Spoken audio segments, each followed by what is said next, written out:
BA द्वितीय वर्ष समाजशास्त्र प्रश्न पत्र सामाजिक विचारक प्रथम के अंतर्गत हम आज प्रथम जर्मन समाजशास्त्री मैक्स वेबर के समाजशास्त्र के विकास में उनका क्या योगदान रहा इसका चर्चा करेंगे। वेबर ने जो कुछ भी समाजशास्त्र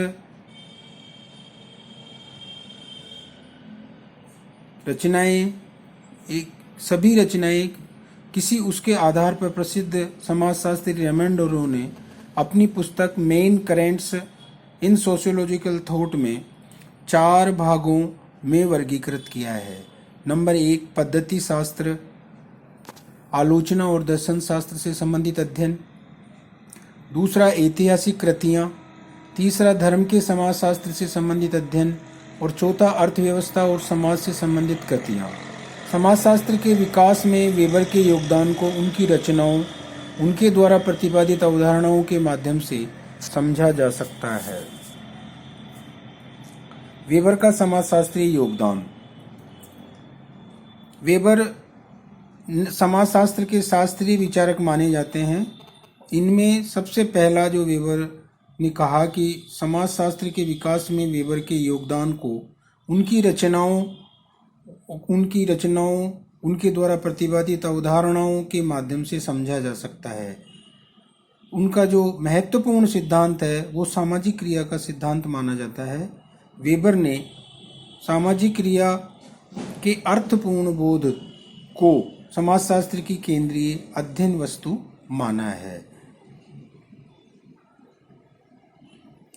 वेबर के अनुसार समाजशास्त्र वह विज्ञान है जो सामाजिक क्रिया का अर्थपूर्ण बोध कराने का प्रयत्न करता है। वेबर सामाजिक क्रिया को ऐसी क्रिया मानते हैं जो हमारे समुदायों के व्यक्तियों के भूतकाल, वर्तमान का आदि व्यवहार का द्वारा समन्वित हो सकती है। वेबर ने 4 प्रकार की क्रियाएं बताई है। तार्किक क्रिया, जिसका चयन सचेत और योजनाबद्ध रूप से लक्ष्य तथा साधनों को ध्यान में रखकर किया जाता है। दूसरा मूल्यांकन क्रिया, इन क्रियाओं के पीछे तर्क नहीं वरन धर्म, नैतिकता का आदर्शात्मक आधार होता है। तीसरा प्रभावात्मक क्रिया, जो संवेगों या भावात्मक दशाओं से प्रभावित हो जाती है। चौथा परंपरात्मक क्रिया, जिनका संबंध परंपराओं से होता है।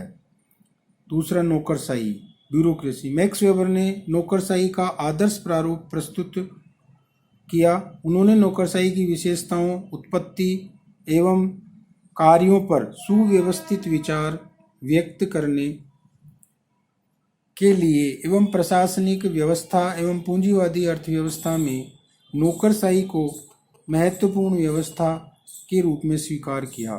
आदर्श प्रारूप की अवधारणा। मैक्स वेबर के पद्धति शास्त्र का एक प्रमुख अंग आदर्श प्रारूप की अवधारणा, आदर्श प्रारूप है।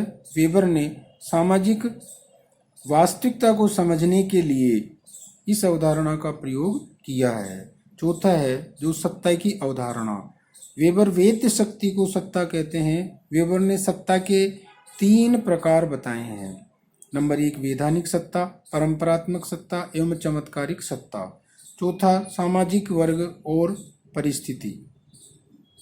5वां पद्धति शास्त्र। समाजशास्त्रीय अध्यायों में वेबर पद्धति शास्त्र उनकी महत्वपूर्ण देन है। और छठा है जो धर्म का समाजशास्त्र। वेबर की सर्वाधिक महत्वपूर्ण देन धर्म का समाजशास्त्र पर किया गया उनका अध्ययन है। उन्होंने विश्व के 6 महान धर्मों ईसाई, चीनी, इस्लाम, यहूदी और बौद्ध का हिंदू, ईसाई, चीनी, इस्लाम, यहूदी और बौद्ध का अध्ययन करके ये बताया कि प्रोटेस्टेंट धर्म में ही वे आचार संहिताएं हैं जो उस धर्म को विकसित होने के लिए महत्वपूर्ण आधार प्रदान करती है। धन्यवाद।